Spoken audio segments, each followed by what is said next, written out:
నమస్కారం.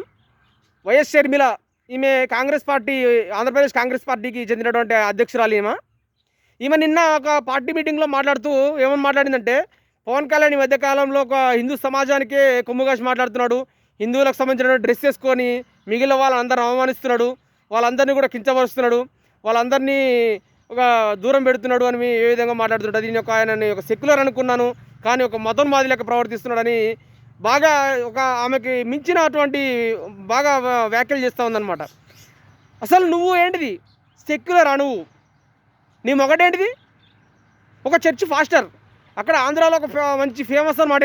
ఇక ఓం భీమ్ బుష్ అంటే అందరికి రోగాలు నయమైపోతాయి, ఇక జ్వరాలు నయమైపోతాయి, డబ్బు లేని డబ్బు వస్తుంది, ఇట్లా ఈ విధంగా మాయమాటలు చెప్తాడు అందరూ కూడా. ఇక మొగడు అనమాట. ఇక భర్త మత ప్రచారాలు చేసుకుంటూ అందరూ కూడా మోసం చేస్తూ మత మార్పిడి చేయొచ్చు, కానీ ఈమె మాత్రం చంకలో ఒక బైబుల్ పెట్టుకొని ఊరంతా తిరుక్కుంటూ, వీళ్ళ అమ్మ కూడా ఈ విజయమ్మ అంటే ఒక ఉంది కదా, వీళ్ళ అమ్మ జగన్ వాళ్ళ అమ్మ, ఈమె కూడా ఒక సంకల బుక్ పెట్టుకొని ఇక ఊరంతా ప్రచారం చేసుకోవచ్చు, మత మార్పులు జరగవచ్చు.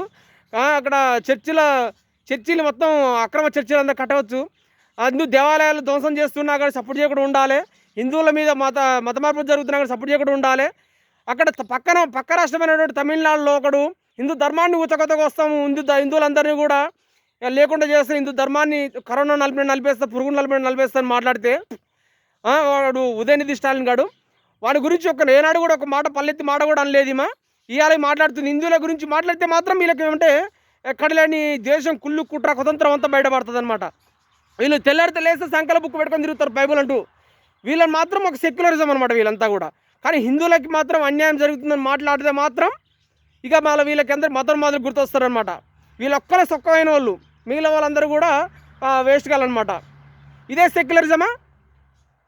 కాబట్టి హిందూ సమాజమా ఎవరు మన కోసం పని చేస్తున్నారో ఇప్పుడైనా మనం అర్థం చేసుకోవాలి. ఇప్పుడు కూడా అర్థం చేసుకోకుండా ఎవడు పడితే వాడు ఒక రూపాయి 100 రూపాయలు కుక్కకు గుడక బిస్కెట్లు వేసినట్టు వేస్తే మనం రూపాయి తీసుకొని వాడి ఓట్లు గుద్దితే మాత్రం మన నెత్తిన మనమే భస్మాసుర హస్తం పెట్టుకున్నట్టు అయిపోతుంది.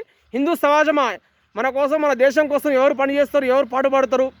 సెక్యులరిజం అంటే ఏంటిది? మనకి సెక్యులరిజం అనే పదమే అవసరం లేదు ఈ దేశానికి. ఎందుకంటే మనమే సెక్యులర్. అసలు సెక్యులర్ అంటే హిందూ సమాజం. కాబట్టి ఈ దేశాన్ని హిందూ దేశంగా ప్రకటించేంత వరకు కూడా మన ఈ పోరాటం ఇట్టే కొనసాగుతూ ఉండాలి.